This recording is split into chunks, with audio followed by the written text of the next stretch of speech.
नमस्कार मित्रांनो, मी जी राजेश आणि तुम्ही बघत आहात रिलायबल टेक्निकलचं यूट्यूब मंच.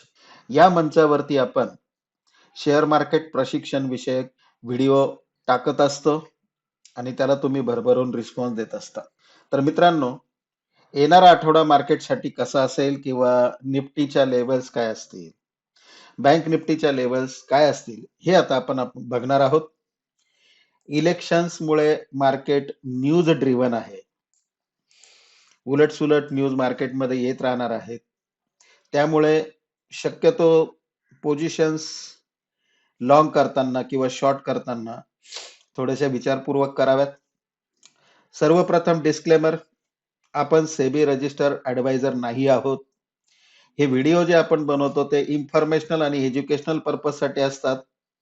जसं की तुम्हाला माहीत आहे, की शेअर मार्केटमध्ये गुंतवणूक करणं किंवा व्यापार करणं जोखमीचं असतं आणि म्हणून तुम्ही तुमचे जे सेबी रजिस्टर्ड फायनान्शियल ॲडवायझर असतील, त्यांच्या सल्ल्याने गुंतवणूक करावी. तर मित्रांनो, सर्वप्रथम आपण या ठिकाणी निफ्टीचा डेली चार्ट बघूया. निफ्टीच्या डेली चार्टवरती आपल्या असं लक्षात येतंय, की आता ही एक सपोर्टची लाईन आहे. या सपोर्ट लाईनवरती निफ्टी आहे. ओके. ट्रेंड मात्र सिंपल ट्रेंड याचा डाऊन आहे. वीकली चार्ट जर बघितलं तुम्ही, तर वीकली चार्ट वरती देखील आता निफ्टीचा ट्रेंड डाऊन झालेला आहे. तसंच बँक निफ्टीचा जर डेली चार्ट बघितला, तर बँक निफ्टीच्या डेली चार्ट वरती देखील काय दिसतंय आपल्याला, तर कंटिन्युअस मार्केट खाली खाली पूर्ण आठवडाभर मार्केट खाली आलेलं आहे आणि एका सपोर्ट लेवल मार्केट आता इथे थांबलेलं आहे. ओके. वीकली चार्ट जर बघितला, तर वीकली चार्ट वरती देखील आपल्याला ट्रेंड डाऊन दिसतोय. अर्थातच हा जो वीक या आठवड्याचा जो लो आलेला आहे, तो 46,310 चा आहे. चुकून जर मार्केट या लेवलला आलं, तर एक चान्स घ्यायला हरकत नाहीये पोझिशन लॉंग करण्याचा. परंतु लक्षात ठेवा, 46,300 च्या खाली फक्त 100 पॉईंटच्या स्टॉप लॉसनी तुम्ही पोझिशन कॉल ऑप्शन बाय करू शकता किंवा फ्युचर्स मध्ये बाईंग करू शकता. आणि तो जर स्टॉप लॉस हिट झाला किंवा सोमवारी जर ओपन होतानाच या लोच्या खाली जर मार्केट झालं, तर बाईंग करण्यामध्ये काहीही अर्थ नाहीये. सेम निफ्टीच्या बाबतीतही तोच इश्यू आहे, की मागच्या आठवड्याचा जो लो लागला 21,905, थोडंसं 5-10 पॉईंट इकडे तिकडे 5-10 पॉईंटचा खालचा स्टॉप लॉस लावून तुम्ही बाईंगची अपॉर्च्युनिटी या ठिकाणी शोधू शकता. परंतु त्याकरता तुम्हाला तुमचे सेटअप, तुमचे चार्ट, तुमचे इंडिकेटर्स ते सर्व जर बाय देत असतील किंवा जर दाखवत असतील तरच बाय करावं, ही पुन्हा एकदा नम्र विनंती करतो.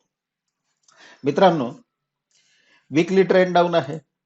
आता मंथली ट्रेंड जर बघितलं तुम्ही निफ्टीचा, तर मंथली ट्रेंड अजूनही अप आहे. मग महिन्याच्या बाबतीमध्ये या दोन फिगर तुम्ही लक्षात ठेवा. वरची जी लेवल आहे 22,125, याच्या वरती जर क्लोजिंग आलं, तर मार्केट पुन्हा एकदा तो ऑल टाइम हाय जो आहे तो टेस्ट करायला जाणार आहे. आणि एकदा जर 21,830 च्या खाली क्लोजिंग आलं, तर मग मात्र आपल्याला चांगला फॉल या ठिकाणी बघायला मिळण्याचे चान्सेस आहेत. बँक निफ्टीसाठी सुद्धा दोन लेवल जे आहेत ते अतिशय क्रुशियल लेवल्स आहेत. एक म्हणजे 48,450 ही वरची लेवल आहे. याच्यावरती काय बँक निफ्टी जात नाही, बऱ्याच दिवसापासून जात नाही. परंतु याच्या वरती जर क्लोजिंग आलं तर बँक निफ्टी निश्चितच वरती जाणार आहे. आणि 44,530 च्या खाली मात्र किती तळ येईल ते मात्र आता सांगणं कठीण आहे, कारण 44,530 च्या खाली कम्प्लीट ते बेरिश होणार आहे.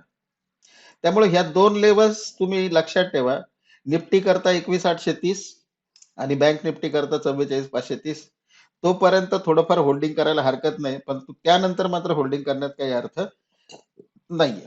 तर चला तर आपण जाऊया आता आजच्या स्लाइड्स कडे. या आठवड्यामध्ये दोन महत्वाच्या ट्रेंड चेन डेट्स आहेत. एक आहे 18 मार्च मंडे आणि दुसरी आहे 21 मार्च. ओके.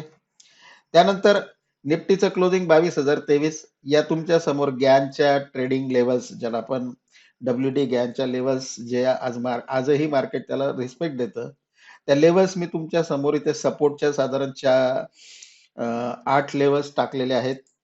रेजिस्टन्सच्या 8 लेवल आहेत. या तुम्ही नोट डाऊन करा. इथेच मार्केटचा टर्निंग पॉइंट असतो. त्यामुळे नॉर्मली मार्केट थोडंफार 5-10 पॉईंट प्लस होतात. तर त्याकरता या लेवल ज्या आहेत त्या अतिशय महत्वाच्या असतात. बँक निफ्टीचं क्लोजिंग आहे 46,594.10. बँक निफ्टीला हे सगळे सपोर्ट आहेत. 46,440, 46,225, 46,000, 45,800. हे या सगळ्या लेवल्स तुम्ही एका क्रमाने लिहून घ्यायच्यात आणि त्याप्रमाणे ते चार्टवरती मार्क करून त्यात तुम्ही ऑब्झर्वेशन करायचे किंवा ट्रेडिंग करू शकता. ज्यांना एक्सपिरियन्स आहे ते लोक याच्यामध्ये ट्रेड करू शकतात.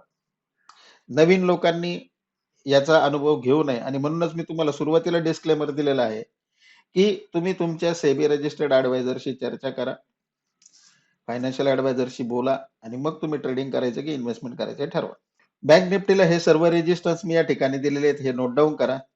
मित्रांनो, इथून पुढचं काही पिरियड म्हणजे जवळजवळ 2024 म्हटलं तरी चालेल, कारण आता यावर्षी आता इलेक्शन आता काल डिक्लेअर झाले, आचारसंहिता लागू झालेली आहे आणि साधारण 2 जूनच्या आसपास रिझल्ट मार्केटचे एक्सपेक्टेड आहेत. सॉरी, इलेक्शनचे रिझल्ट 2 जूनला एक्सपेक्टेड आहेत. तोपर्यंत मार्केटमध्ये प्रचंड व्होलॅटिलिटी राहणार आहे.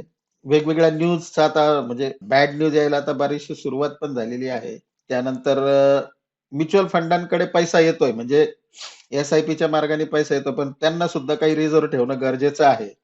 कारण जर रिडम्शन जर आले तर मग ते देण्यासाठी त्यांना पैसे ठेवावे लागतील. कारण ज्या ज्यावेळी मार्केट पडतं त्यावेळी लोक काय करतात, रिडम्शन करतात. खरं तर ही वेळ जी आहे ती म्युच्युअल फंड मध्ये गुंतवणुकीची वेळ आहे.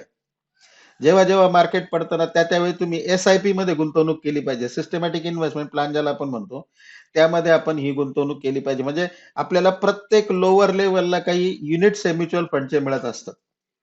त्यामुळे तुम्हाला कुणाला जर म्युच्युअल फंड मध्ये इन्व्हेस्टमेंट करायची असेल तर तुम्ही या ठिकाणी मी जो व्हॉट्सअप नंबर दिलेला आहे 7499488240, त्या नंबरवरती तुम्ही मला व्हॉट्सअप करा. निश्चितच तुम्हाला कुठल्या म्युच्युअल फंड मध्ये कुठली एसआयपी करायची याचं मी मार्गदर्शन करेन. तर मित्रांनो, येणारा आठवडा तुम्हाला प्रॉफिटेबल राहो हीच मी प्रार्थना करतो आणि हा व्हिडिओ इथे संपवतो. जय हिंद, जय महाराष्ट्र.